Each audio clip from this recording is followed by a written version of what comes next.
Estamos en un momento de la historia donde parece que existe una obsesión por ser felices. Como que hay atajos fáciles para disfrutar con esto y conseguirás la felicidad rápidamente, pero la felicidad no es eso. La felicidad depende del sentido que cada uno de nosotros le damos a nuestra vida. ¿Pero qué sucede?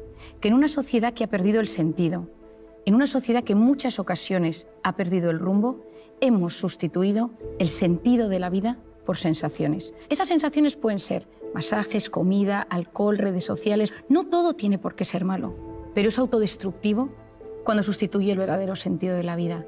Cada vez se investiga más sobre este sentido de vida. Los japoneses lo denominan Ikigai. Y hoy en día se sabe que cuando existe ese Ikigai, ese sentido que uno le da a las cosas, uno puede tener mejor salud física y psicológica. Incluso mejoran los marcadores cardiovasculares, pero también mejora la felicidad. Cada uno de nosotros, todos los que nos están escuchando, tú y yo, Melania, estamos librando una batalla en algún tema de nuestra vida. Todos nosotros estamos sufriendo constantemente por algo. Un tema económico, un tema de salud, un tema familiar, un tema profesional. Siempre hay algo que nos preocupa y esas batallas nos marcan. Y cómo lidiamos con esas batallas va a marcar eso que denominamos felicidad. Porque la felicidad consiste en conectar con eso bueno que pasa cada día y que lo malo que sucede cada día, esas batallas, las sepamos gestionar de la mejor manera posible. Tiene un matiz con la plenitud. La plenitud es un estado donde yo noto que mis necesidades están cubiertas y no quiero nada más. Por lo tanto, uno puede estar sufriendo mucho, pero ser feliz en ese momento, porque sabe conectar con lo pequeño y bueno que me va sucediendo cada día. Es decir, la felicidad está en conectar con las cosas pequeñas que van surgiendo en el día a día.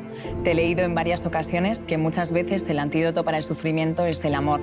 ¿A qué te refieres con esto? El mejor antídoto al sufrimiento y al dolor es el amor. Es sentirse querido, es sentir que no estás solo.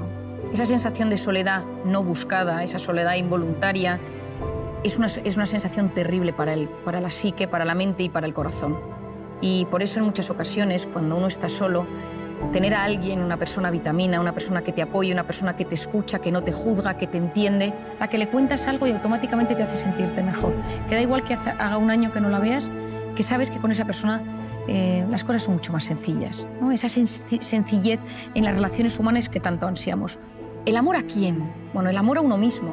Eso es la autoestima. Quererse de forma sana, no quererse en exceso, que ahí entramos en el narcisismo, ni quererse poco, que entre en los cuadros de inseguridad tan destructivos para la mente humana. Y eso tiene mucho que ver con la voz interior. Todos nosotros tenemos una voz interior que determina cómo va a ser nuestra autoestima y cómo nos vamos a tratar.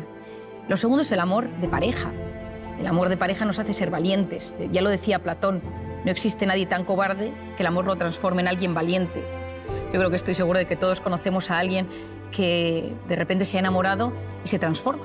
Y nada le da miedo y asume riesgos que jamás habría asumido.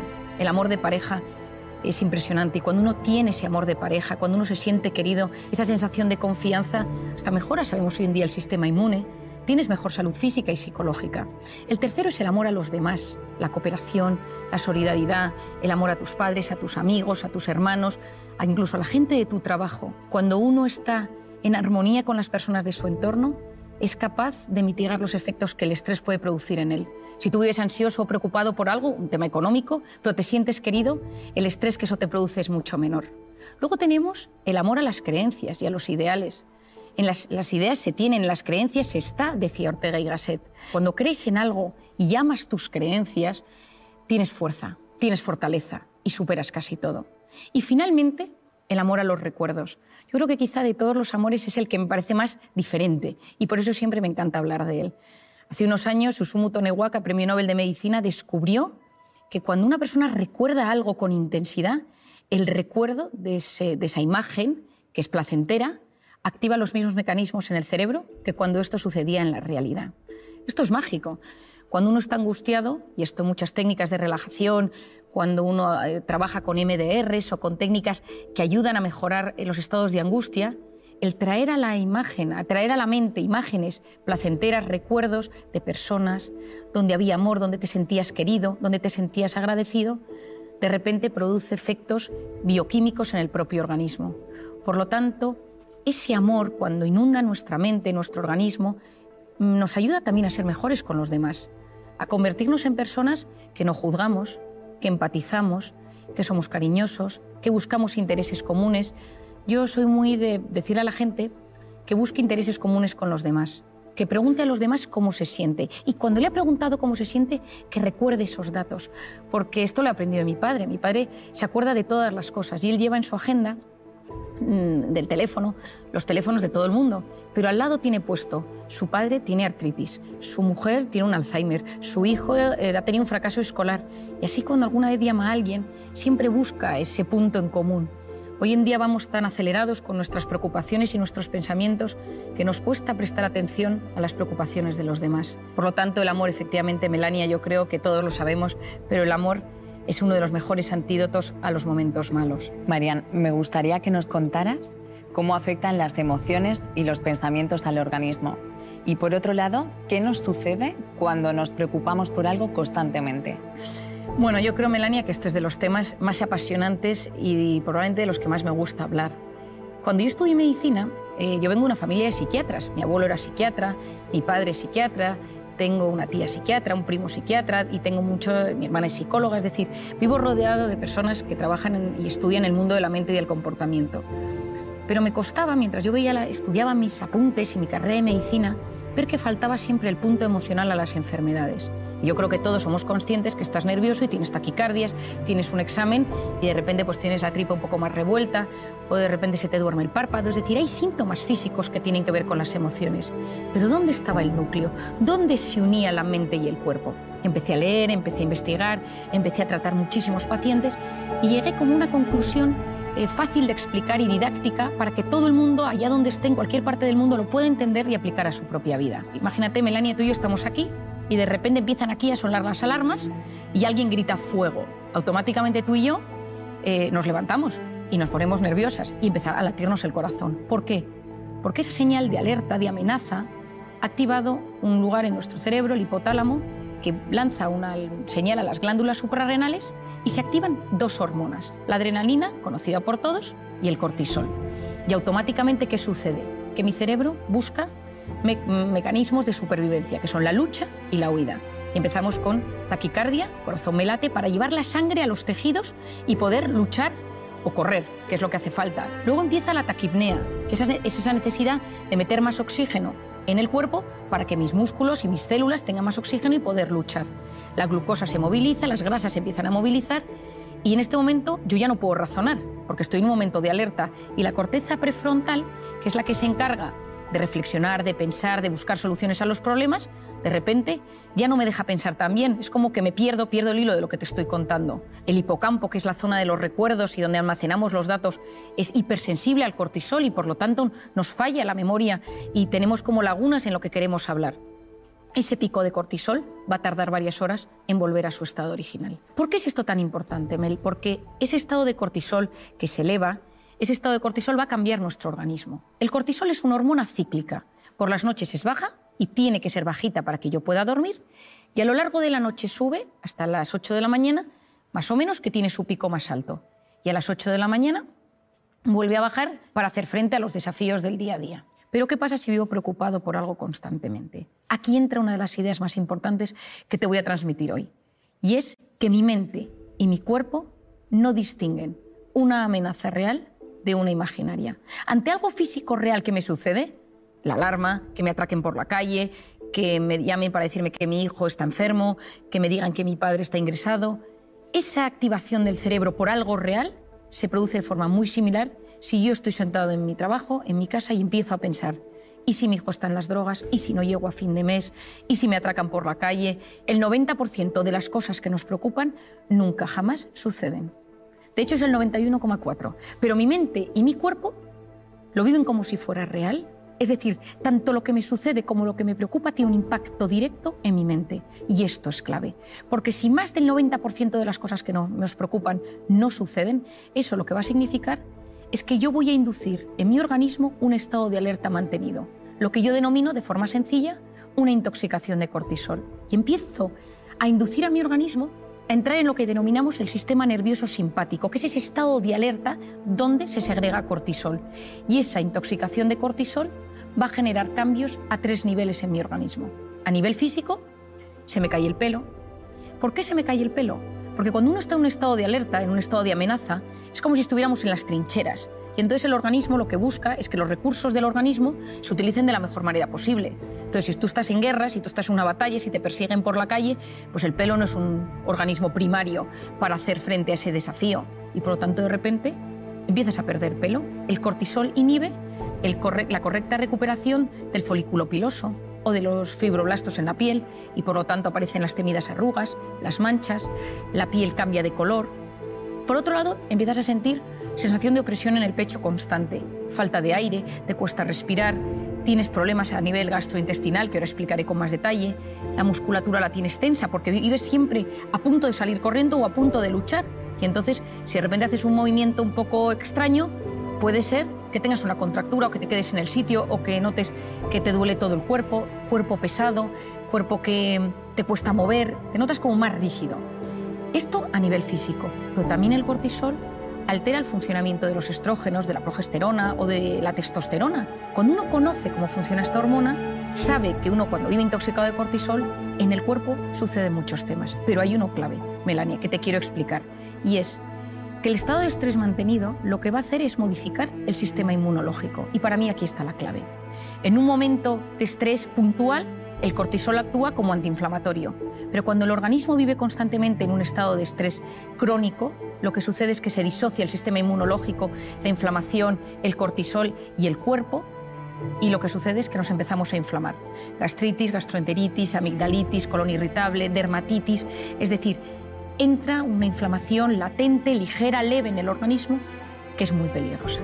Porque cuando entras en un estado de inflamación en el cuerpo, puede desencadenarse muchísimos problemas físicos y psicológicos. Y entro, por ejemplo, en el aparato intestinal, que yo creo que todo el mundo lo nota.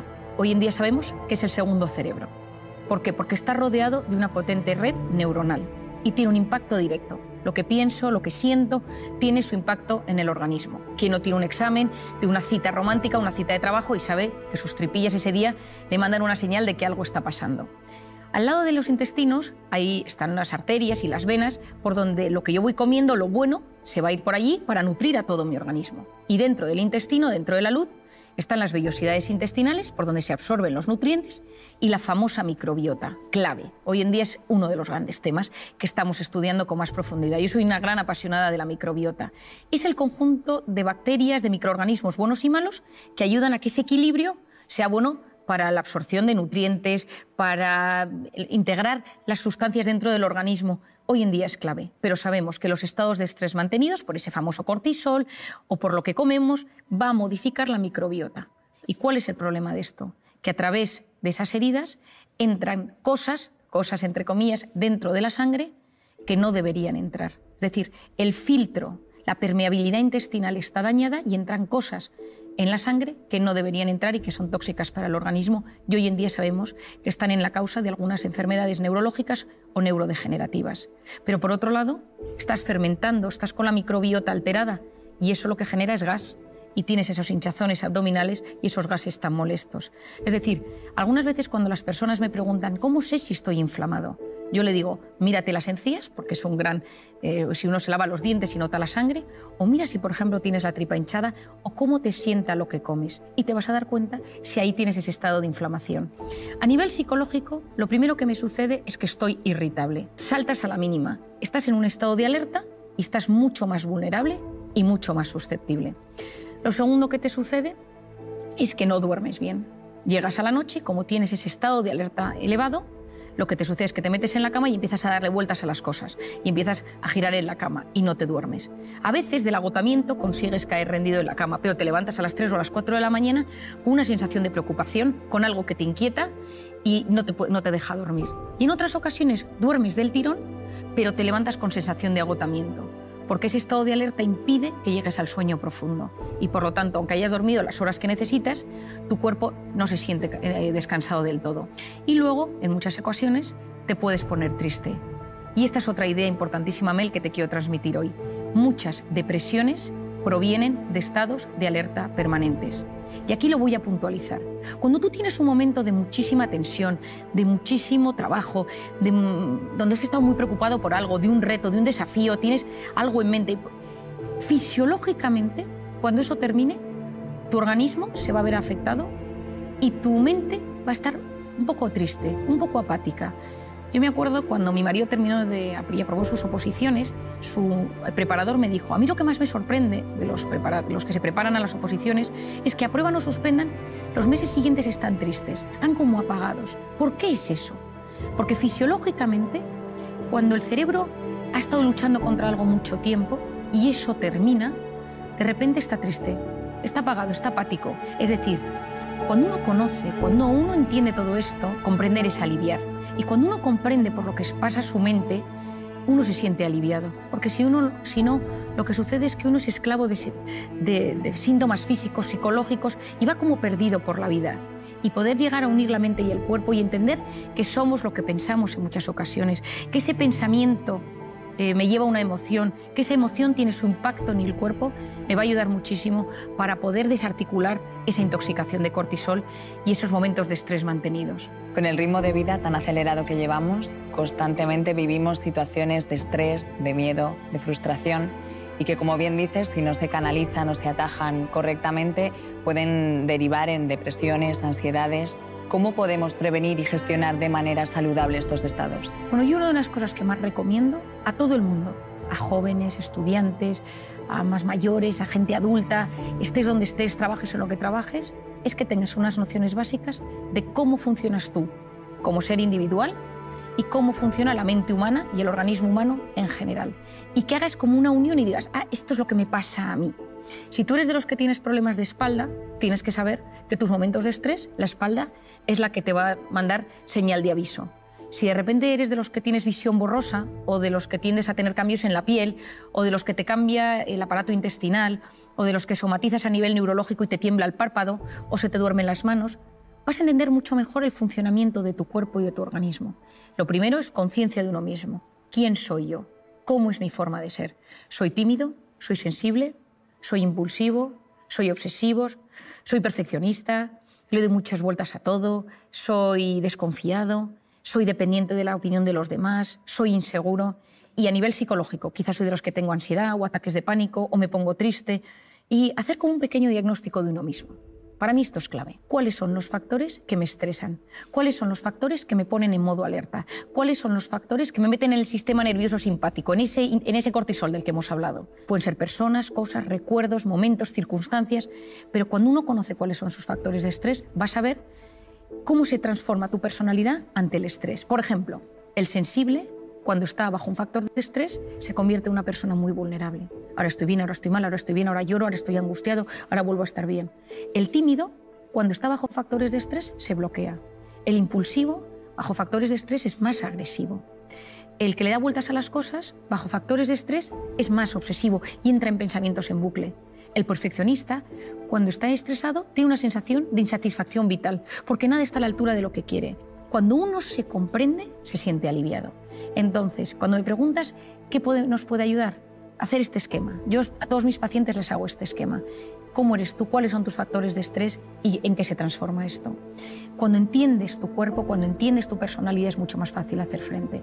Lo segundo es vivir una vida lo más antiinflamatoria posible. Es decir, la gente va inflamada por la calle. Yo siempre digo que si tuviéramos un detector de inflamación, el detector se rompería, porque la gente, más que nunca, va con tanta incertidumbre, con tanto estrés, que hay un estado de inflamación latente en la sociedad. Yo creo que siempre digo, y te lo digo a ti también con cariño, aunque nos vaya a escuchar mucha gente, que hay que tener cuidado con la comida, pero tampoco sin obsesionarse. Pero comer con con conocimiento de lo que a uno le sienta bien y mal, conocer las cosas. Es verdad que hoy en día se ha demostrado que mucha alimentación inflama y altera el organismo y, por lo tanto, intentar comer lo mejor posible y tener que la comida mala sea la excepción y no la regla. Segundo es el hábito del sueño. Hoy en día es clave. Cuando uno duerme mal, la probabilidad de que todo se desbarajuste es altísima, porque durante el sueño reparamos nuestra mente, reparamos nuestro organismo, reparamos nuestro sistema inmunológico, nuestro hipocampo, zona de archivo de los recuerdos, se soluciona, es como que todo se va poniendo en orden. Y cuando uno no duerme, y hoy en día dormimos muy mal por la pantalla, por las preocupaciones, etc., esto nos altera. Y un par de ideas para dormir bien. Lo primero, evitar las cenas copiosas. Con el alcohol esto siempre va a hacer que durmamos peor. Lo segundo, cuidado con la pantalla. La luz de la pantalla transmite un tipo de luz que inhibe la correcta secreción de la melatonina, que es básica para dormir bien. Por lo tanto, cuidar ese sueño. El sueño va a ser un tema básico. Y luego, otra cosa que yo creo que puede ayudar en este mundo que llevamos es tener vías de escape sanas para esos momentos de estrés. El ejercicio básico, con el ejercicio desmembramos ese cortisol, casi que lo evaporamos del organismo. Cuidado con el ejercicio excesivo, que ahí te pones en modo alerta, pero yo hablo del ejercicio normal y saludable que todos conocemos. También recomiendo la educación de esa voz interior, es decir, cuidado, porque sabemos ya que esa voz interior va a tener un impacto en mi vida, entonces que mi voz interior sirva para apoyarme y no para hundirme, hacer un diagnóstico, cómo me trato yo. Lo tercero es las personas con las que me rodeo, cuidado, que a veces parte del problema es que vivo rodeado de personas que me meten en modo alerta. Cuarto, el ser humano no está diseñado para vivir en el sistema nervioso simpático constantemente. Un poquito me puede ayudar a de repente ser profundamente eficiente, profundamente efectivo, para llegar a las cosas de la mejor manera posible. Pero si lo mantengo en el tiempo, corro el gran riesgo de enfermarme.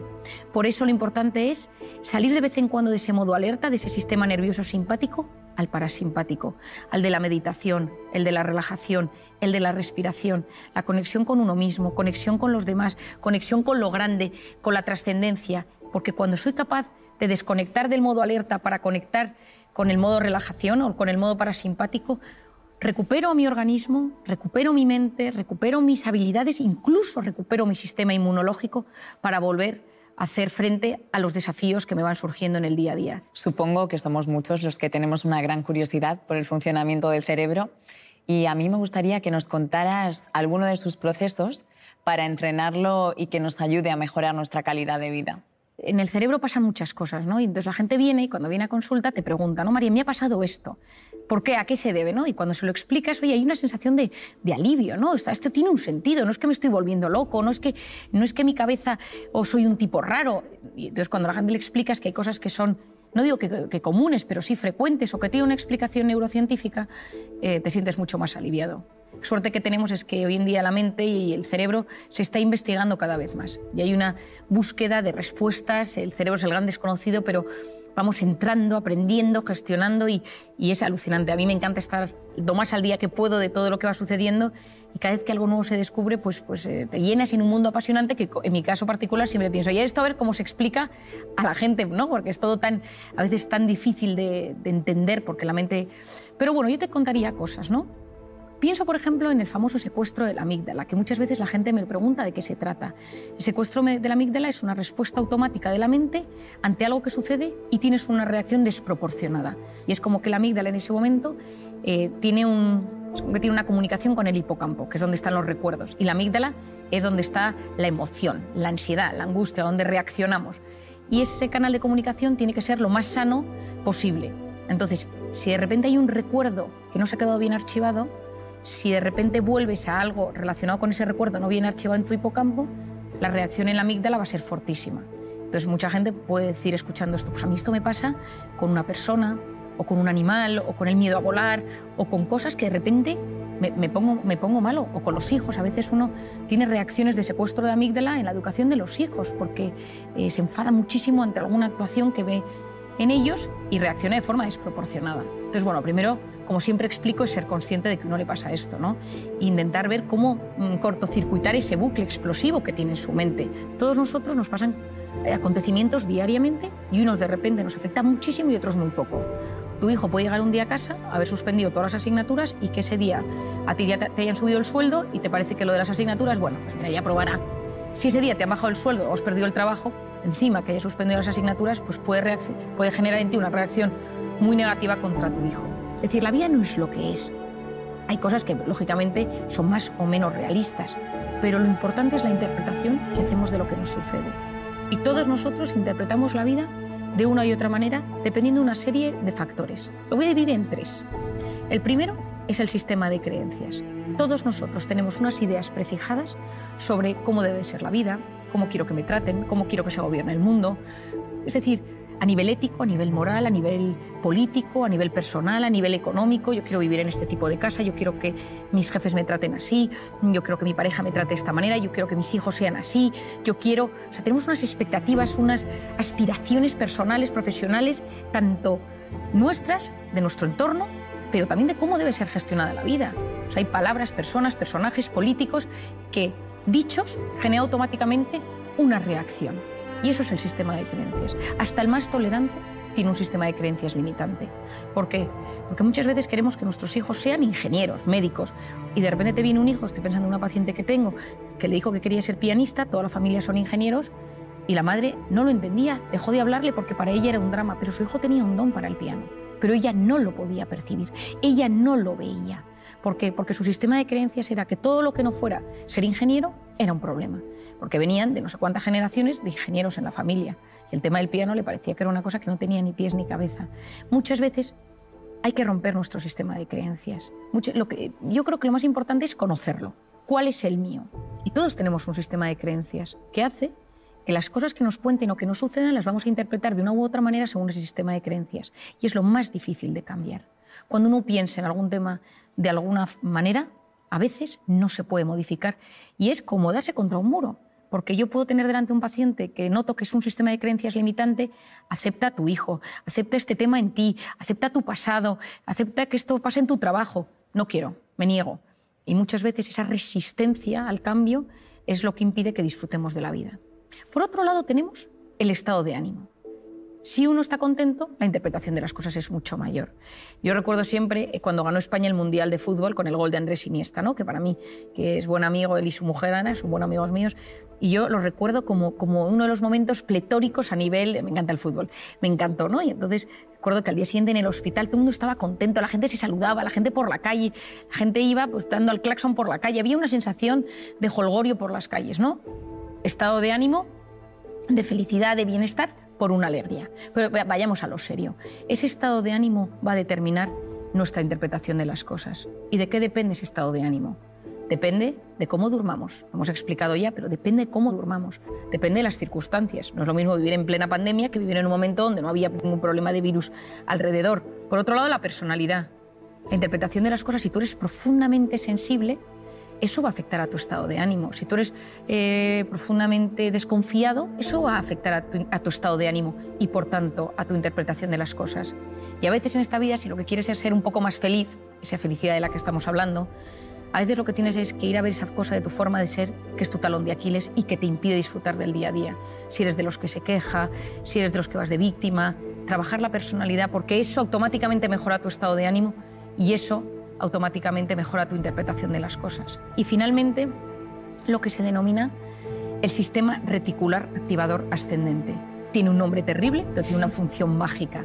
Es una zona que se encuentra aquí detrás, en el tallo encefálico, y es una zona muy primitiva de neuronas que tiene múltiples funciones, pero tiene una muy interesante que es el filtrador. Es como un rastreador del cerebro. Y es la zona que se encarga de filtrar de todo aquello que me sucede y de quedarme con lo que me interesa. Es decir, nuestro cerebro recibe constantemente muchísima información, a través de los sentidos, especialmente a través de la vista, pero a través de los sentidos. Pero solo se queda con lo que le interesa. Si tú estás buscando un trabajo de un tema específico y te pones a prepararte sobre ese tema, tu cerebro va a hacer todo lo posible por encontrar ese asunto. Yo he contado muchas veces una anécdota que me pasó hace unos años cuando, estudiando la carrera, me fui a las Naciones Unidas a un evento, una entrega de premios, y el rector de mi universidad me pidió que buscara a Kofi Annan, entonces el secretario general de las Naciones Unidas. Y yo me empecé a preparar todo tipo de cosas sobre Kofi Annan y por si me lo encontraba para invitarle a mi universidad a un evento que había. Y nunca había Kofi Annan, pero en un momento dado, en pleno evento, fui al baño y me encontré con una señora rubita, de tez muy pálida. Empecé a hablar con ella y le conté varias cosas, le conté cómo funcionaban las Naciones Unidas, los premiados de ese evento al que íbamos. Y nada, me despedí de ella. Y el día que volví a Madrid, esta señora estaba en el avión y la fui a saludar. Dije, qué curioso, la señora del baño. Y estaba sentada al lado de un tipo al que me presentó que era Kofi Annan, que era su marido. Y entonces yo muchas veces me pregunté, ¿no? ¿Cómo es posible? Bueno, yo había estudiado a Kofi Annan y probablemente mi mente había captado fotos con su mujer. Y cuando la vi, la distinguí. Es decir, decía Louis Pasteur o decían, bueno, la suerte favorece a la mente preparada. Hay que prepararse, hay que estudiar, hay que saber. Porque el que se prepara, el que estudia, el que sabe, percibe mejor las oportunidades. Y lo importante en esta vida es activar nuestro sistema reticular. Si lo tienes en negativo, ves lo negativo de todo. ¿Quién es el principal inhibidor de este sistema reticular? La pantalla. ¿Por qué? Porque la pantalla te ofrece gratificaciones instantáneas, chispazos de dopamina. Es una vida fake. Es una vida digital. Las cosas buenas suceden en la vida real. Esa vida digital, esos chispazos de dopamina van generando, pues sí, momentos de gratificación instantánea, pero a la larga nos producen un vacío. Tienen un mecanismo muy similar, las pantallas y el mecanismo de la dopamina, con las drogas. Por eso a día de hoy muchas adicciones a la pantalla, muchas adicciones a la pornografía, a los videojuegos, se tratan con mecanismos similares a las drogas. Y esto es un enorme problema porque vivimos en un momento de la historia, como dice el filósofo José Luis Ruiz, somos drogodependientes emocionales. Somos cada vez más adictos a experiencias vibrantes que nos llegan a través de la pantalla. ¿Y por qué es esto tan importante? Porque todo esto va a frenar nuestra corteza prefrontal. Aquí entro en un campo interesantísimo a nivel educativo, a nivel de padres y a nivel personal.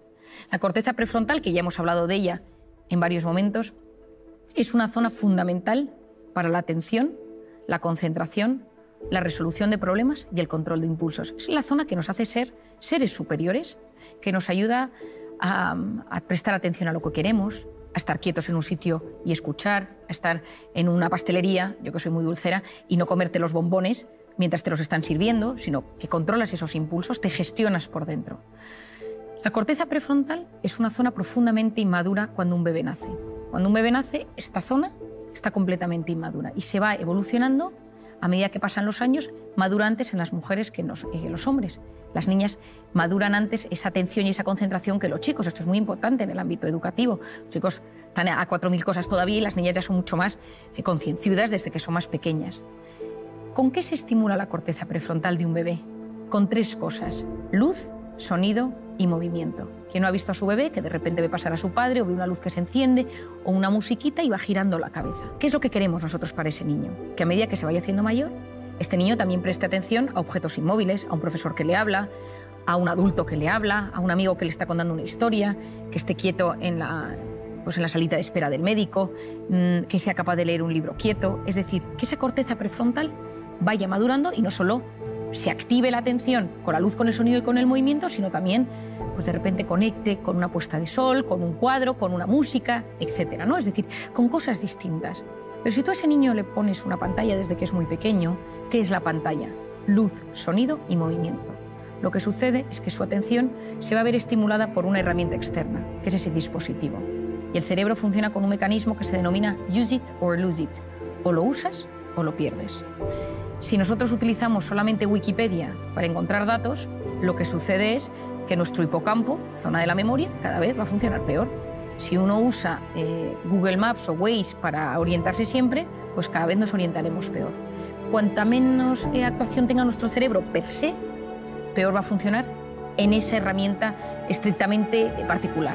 Si nosotros conseguimos trabajar las cosas, prestar atención, fomentar nuestra orientación, fomentar nuestra memoria, vamos mejorando la neuroplasticidad cerebral.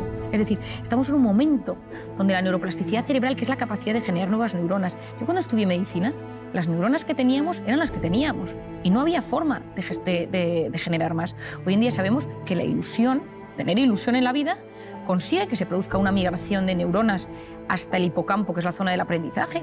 Es decir, hoy sabemos que hay mecanismos para mejorar esas conexiones neuronales, que si potenciamos alguna zona de nuestro cerebro, esa zona va a funcionar cada vez mejor.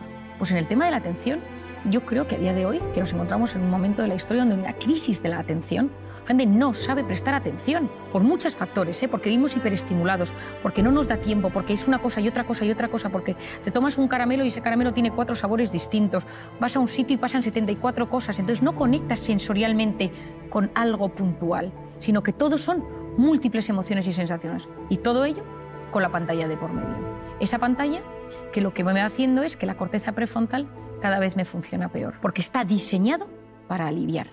Pero lo que le estás enseñando a tu cerebro es no sabes gestionar el aburrimiento, que es la cuna del asombro y de la creatividad, y no sabes gestionar el estrés, que es lo que va a determinar tu calidad de vida. Una persona con voluntad llega más lejos que una persona inteligente, y la voluntad se encuentra en la corteza prefrontal.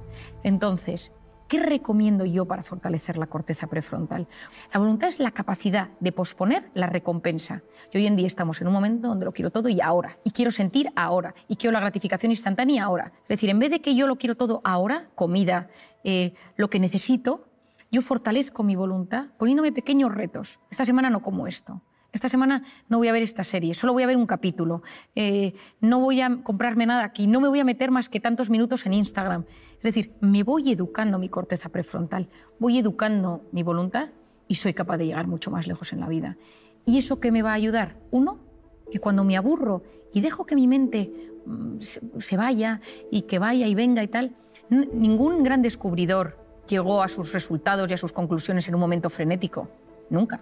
Uno estaba bajo un árbol y vio caer una manzana, el otro paseaba por los jardines de Atenas, otro... Es decir, en un momento de paseo, de parasimpático, de relax, de repente, clink, salió una idea. En un momento de estrés frenético, no llegas a los grandes temas de la vida. Vas de forma superficial y no profundizas. Al hilo de lo que comentas sobre la atención, en mi círculo más cercano tengo varios amigos, profesores y profesoras con las que hablo muchísimo de este tema. ¿Podrías darnos algunas pautas para mejorar la atención, la concentración y sobre todo esa fuerza de voluntad que comentas que es tan necesaria en las aulas? Bueno, Mel, es que hay un tema interesantísimo y es que nosotros esculpimos nuestro cerebro en tiempo real según a qué prestamos atención. Por eso, hoy en día, según a lo que prestemos atención y la capacidad que tengamos de concentración, de atención y esa fuerza de voluntad, va a determinar en gran parte nuestra calidad de vida, nuestra calidad intelectual, nuestra calidad cognitiva, las notas de clase, pero no solo las notas, sino la capacidad que tenemos de disfrute, de conectar con las personas, con el conocimiento, con la naturaleza, con todo. Por lo tanto, fomentar esto es muy importante. Yo creo que una de las cosas que nos puede ayudar para fortalecer esta concentración, esta capacidad de prestar atención, esta fuerza de voluntad, la primera es aprender a enfocarnos en cosas positivas. Es decir, tomar la decisión, y esto puede ser un ejercicio de clase, un ejercicio personal, decir hoy me voy a fijar en 3 cosas buenas que me sucedan. Y hablar de esas 3 cosas. Basta mirar algo con mucho interés para que se vuelva interesante.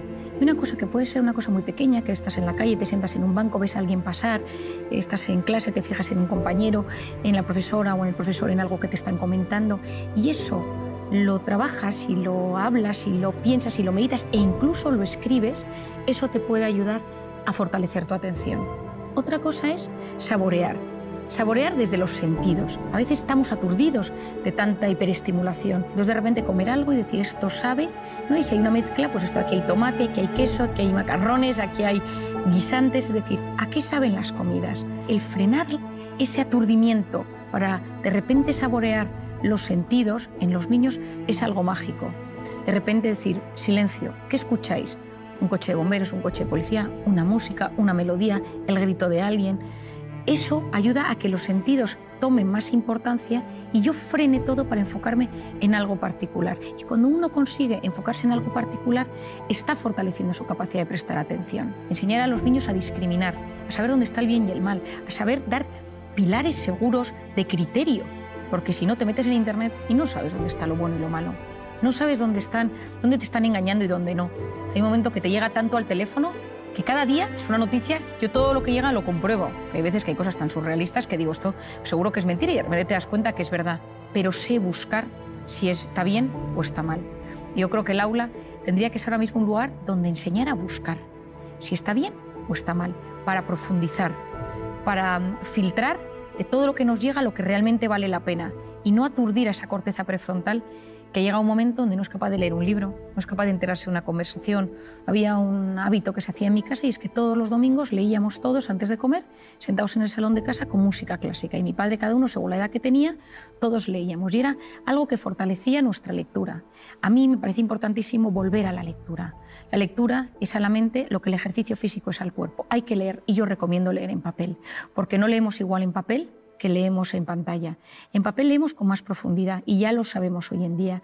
Cuando uno tiene el papel, el libro va pasando la página, hay algo que surge en el cerebro donde es capaz de meterse mejor en la historia. Es verdad que con tal de leer, yo que la gente lea donde quiera, ¿no? Pero yo lo recomiendo. Y sobre todo que cuando leemos, por ejemplo, noticias, hay tantos anuncios y tantas cosas que salen que nuestra capacidad de dispersión es altísima.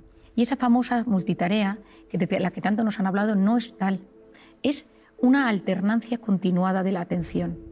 es como una atención completamente distorsionada. Te presta atención a esto y a esto y a esto y a esto. Y cambio el foco de atención rapidísimo. Entonces, hacer muchas cosas a la vez baja eficiencia, aunque pensemos lo contrario. Es verdad que tenemos sensación de hacer mucho y nos sentimos de repente muy realizados, pero la realidad es que lo hemos hecho todo mucho más superficialmente. Entonces, lo que hagas, hazlo prestando toda la atención posible. Y si ya le metes corazón al asunto, ya ni te cuento, ¿no? Es decir, estoy escuchándote y te escucho no solo desde los sentidos, sino también desde el corazón. Es decir, utilizo ese sentimiento, utilizo la compasión, utilizo el alma, utilizo lo bueno, la generosidad, para conectar contigo de la mejor manera posible. Es esa entrega pura, ¿no? Independientemente de lo que hagas, desde lo más cotidiano hasta lo más... Efectivamente, porque yo creo que pocas cosas en esta vida, pocos piropos nos gustan tanto que decir, cuando estás con alguien, esa persona tiene todos sus sentidos puestos en mí.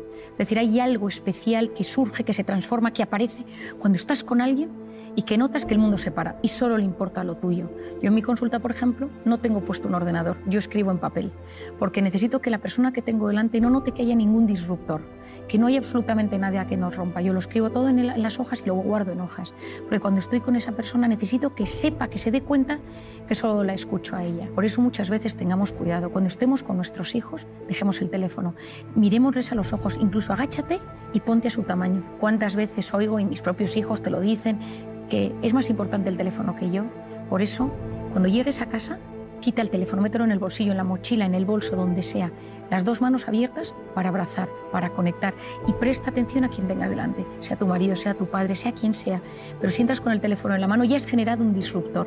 Y ya has generado que esa conexión, esa capacidad de prestarle atención al de enfrente, donde surge la empatía, donde surgen esas neuronas espejos que se activan. Tú sonríes, yo sonrío, te abrazo. Y todo eso maravilloso, ese momento tan especial, todo se ha distorsionado porque una mano está ocupada o porque estoy terminando de mandar algo que probablemente es terciario. Y si es algo tan importante, termínalo en el rellano. Y cuando lo hayas terminado y tengas tu atención puesta en las personas que tienes dentro de casa, abre la puerta. Pero si no, espera. Y yo creo, Melania, que esto, que tú y yo que también lo estamos hablando hoy aquí, es lo que buscamos, tener una sociedad que le importen los demás, que no vayas solo enfocado en ese dispositivo, que te metes dentro y te olvidas de los demás, sino que seamos capaces de levantar la mirada, conectar con los ojos del que tienes delante y dar importancia a lo que realmente la tiene. Una de las cosas que comentabas sobre la fuerza de voluntad me parece un término precioso y que realmente nos forma como personas y nos ayuda a vivir una vida más plena. Dices que se puede aprender desde pequeño, que se trabaja en el cole, en las aulas, pero también sería posible haberla aprendido de padres, de abuelos, de amigos. Tener un modelo de identidad en la vida es clave. Y en voluntad, ni te cuento. En mi caso son mis padres. Los dos tienen una fuerza de voluntad excepcional, ¿no? Es decir, yo he aprendido de ellos el orden, la constancia, la perseverancia, cómo actúan, cómo, pues si tiene una cosa que hacer es lo que se hace, haz lo que debes ahora en este instante. A veces esto no lo hagas ahora y pospon la recompensa más tarde, te apetece esto, ahora no es el momento.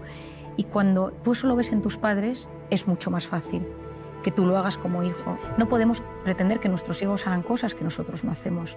No podemos pretender que nuestros hijos tengan una gran atención si nosotros se nos ve con el teléfono perdiendo el tiempo, sino si nos ven que nos cuidamos, que cuidamos nuestra mente, que cuidamos nuestra alimentación y tus hijos te dicen, papá, ¿por qué no nos tomamos? Y dices, después de cenar. Esos pequeños tips, esos pequeños consejos, los hijos van aprendiéndolos y saben que lo que te apetece no lo haces en el momento que te apetece, sino que hay cosas que convienen y no convienen. Y no es un tema de restringir o de control o de reprimir, sino de gestión sana. Porque si no sabes controlar o si no puedes controlar todo aquello que te apetece, todo ese impulso y frenar, también está en la corteza prefrontal ese impulso, concentrarte en lo que ahora tienes y disfrutarlo en vez de pensar en lo que vas a hacer en media hora y esa intensidad y que lo necesito hacer, a la larga en la vida te sentirás mucho más frustrado. ¿Qué otras herramientas nos pueden ayudar a hacer una buena gestión del cuerpo y de la mente y de esa obsesión que a veces tenemos por aprovechar el tiempo al máximo?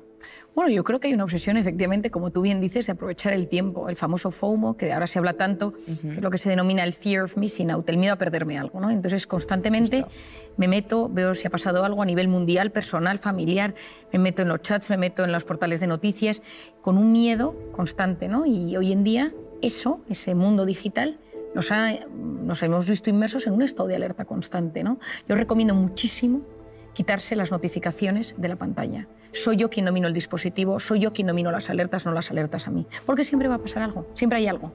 Has escrito en un chat, el chat del colegio de tus hijos, las noticias que están pasando todo el día a nivel mundial de cualquier cosa, porque siempre están pasando cosas, ¿no? Es decir, la pantalla nos ha convertido en unas personas que nos cuesta mucho más relajarnos y mete nuestra mente en ese estado de modo simpático, de modo de cortisol, de modo amenaza, tan tóxico para el organismo. Por otro lado tenemos la cronopatía. La cronopatía, que es la enfermedad del tiempo. Patos, enfermedad cronotiempo. Siempre haciendo cosas, nunca puedes parar. Decía Marañón, la rapidez, que es una virtud, engendra un vicio, que es la prisa. Pues a veces esa prisa sin parar a un sitio o a otro hace que no seas capaz de frenar. La persona que sufre de esa necesidad constante de la hiperactividad y del hiperactivismo, cuando la frenas de golpe, tiene ansiedad. Y por lo tanto, en esos casos, a veces lo que es necesario es decir, oye, un momento, no puedes pasar de todo a nada. Tienes que aprender poco a poco a bajar los escalones, porque tu cerebro no permite ese salto tan inmenso. Lo que de repente puede generar es un ataque de ansiedad, y en alguna ocasión yo lo he visto en consulta. Y luego, por otro lado, tenemos el perfeccionismo. El perfeccionista, por definición, es el eterno insatisfecho.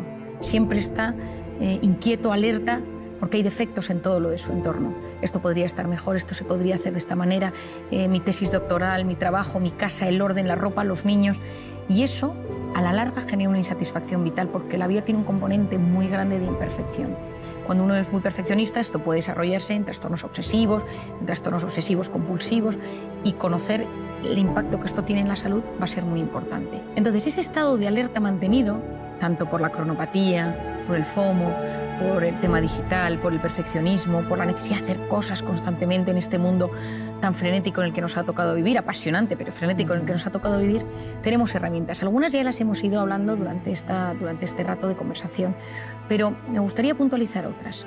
Hemos hablado del deporte, que me parece clave, y me encantaría deporte con naturaleza. Hay estudios interesantísimos que no es lo mismo hacer deporte en una ciudad que hacer deporte con naturaleza. Incluso estos estudios se han realizado poniendo a la gente pantallas inmensas con un bosque, con un lago, y ver qué pasa en su cerebro y cómo van eliminando ese cortisol y cómo se va gestionando todo ese estado de bienestar.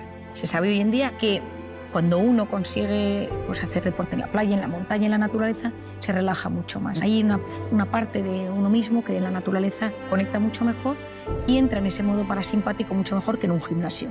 Ojo, si solo tienes al gimnasio, pues adelante, porque es lo que tu cuerpo necesita.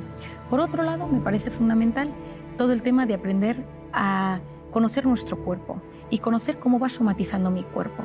Entonces, como el primer mecanismo ante la angustia es hiperventilar, la taquipnea, esa necesidad de generar más oxígeno en el cuerpo, esas taquicardias, hoy en día conocemos una manera fácil entre comillas, de frenar ese estado rápido de taquicardias o estado de alerta.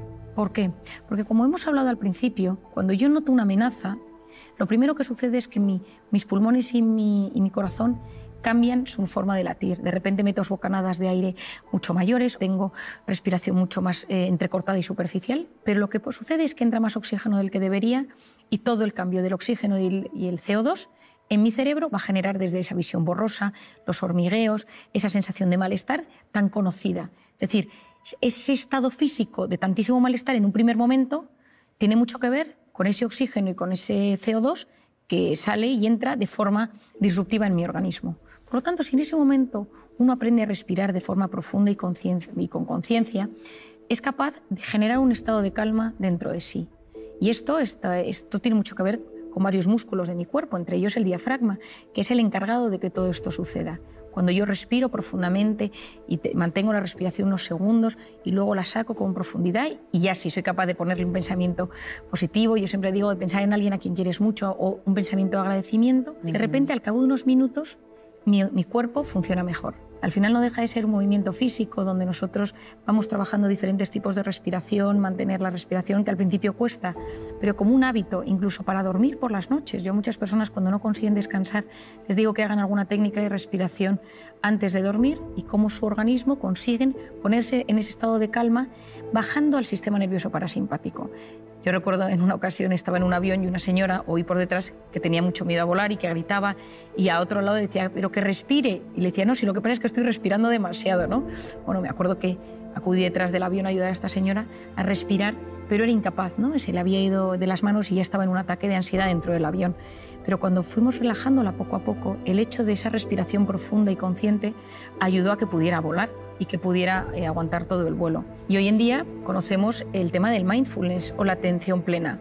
Me parece que es una técnica muy interesante de entender porque consiste en conectar con uno mismo y tener conciencia de uno mismo, de lo que siento, de cómo me siento, de las sensaciones que llegan a mi cuerpo.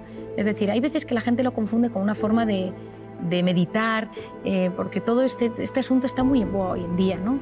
Yo creo que lo importante es que cada uno tenga sus propios mecanismos que le ayuden. Después de tantos años he conocido todo tipo de personas que conectan con diferentes mecanismos, que de repente les ayuda.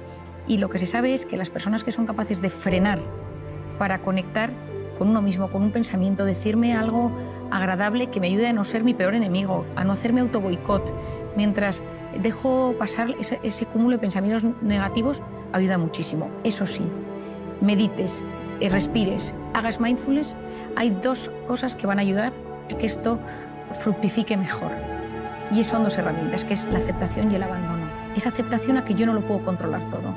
O ese abandono a que a veces nos angustiamos porque parece que o nosotros podemos con todo lo que llevamos en nuestra vida o nos vamos a romper. Y cuando nosotros trabajamos todo este tipo de técnicas, me ayuda a sentirme mejor. Pero si lo que sucede es que yo busco relajarme desde el control, lo que va a hacer eso es generarme un estado de alerta todavía mayor. Y yo creo que conectar mente y cuerpo y saber que en ese punto, que a día de hoy yo creo que es de los únicos que conocemos, donde hay esa simbiosis tan brutal, donde se unen la mente, la psique, el alma, el cuerpo, todo ello en uno y podemos hacerlo de forma consciente, yo creo que nos abre un mundo apasionante. Por último, me gustaría que compartieras con nosotros y con todas las personas a las que llegue esta charla una idea maravillosa que escribes en tu libro, que es el camino que tenemos todos por delante para llegar a nuestra mejor versión. Bueno, como hablábamos a lo largo de esta charla, nosotros a veces estamos en modo alerta y cuando estás en modo alerta vas en modo supervivencia. Y supervivencia es conseguir cada día sobrevivir a lo que te va pasando. Hijos, trabajo, dinero, salud, lo que sea. Y ahí es muy difícil conectar contigo mismo. Hemos hablado de maneras a lo largo del día para desconectar de ese modo alerta y conectar con ese sistema parasimpático. Pero esto es completamente necesario. Pero también en la vida a veces precisamos conseguir un momento de pausa. Un fin de semana, una semana, 15 días, donde de repente nos, entre comillas, retiremos del mundanal ruido para poder decir, ¿yo qué quiero conseguir en esta vida? ¿Cuál es mi sentido? ¿Cuál es mi ikigai? ¿Cuáles son las respuestas a las grandes preguntas? ¿La tengo o no la tengo? ¿Mi angustia pensar en algo más? Y ahí tengo que verme a mí en perspectiva, en 3D, en 4D, en 5D, y ver hacia dónde me dirijo y buscar sacar lo mejor que llevo dentro. Ese tu mejor versión del que yo tanto hablo. Y hago una ecuación matemática, que me parece que pocas cosas se puede usar menos matemáticas que en psicología y en psiquiatría, pero me gusta esta ecuación matemática porque puede ayudar a comprendernos. Tu mejor versión sería una suma entre los conocimientos, lo que yo aprendo, lo que yo estudio, lo que yo sé, más el proyecto de vida, es decir, tener unas metas en la vida, saber hacia dónde me dirijo, más la voluntad, es decir, esa corteza prefrontal, esa capacidad de posponer la recompensa, ese orden, conocimientos, más proyecto de vida, más voluntad, y todo ello multiplicado por la pasión. La pasión multiplica, el resto suma. ¿Qué es la pasión? La pasión es poner el corazón en lo que uno hace. El mundo está lleno de gente que no le mete pasión a la vida. El mundo está lleno de gente que no le pone el corazón a lo que hace. Y todos los trabajos pueden transformar la vida de las personas y la de uno mismo. Pues la mejor versión consiste en que si eres médico, periodista, si eres ama de casa, si eres te cuidas a tus niños, tengas el trabajo que tengas, tienes la oportunidad de transformarte y transformar a los demás si utilizas ese corazón. Pero para eso necesitas en algún momento frenar, reflexionar sobre tu vida, reflexionar sobre lo que sabes, reflexionar sobre tus metas, reflexionar sobre esa voluntad, ese orden, esa constancia, poner un poco todo en perspectiva y en esa manera es mucho más fácil que saques tu mejor versión. Marian, muchísimas gracias una vez más por compartir todos estos conocimientos tan útiles y tan necesarios. Ha sido un verdadero placer. Gracias a ti, Melania. Espero que a través de estas palabras y de estas charlas podamos ayudar a muchísima gente a alcanzar ese equilibrio que todos ansiamos.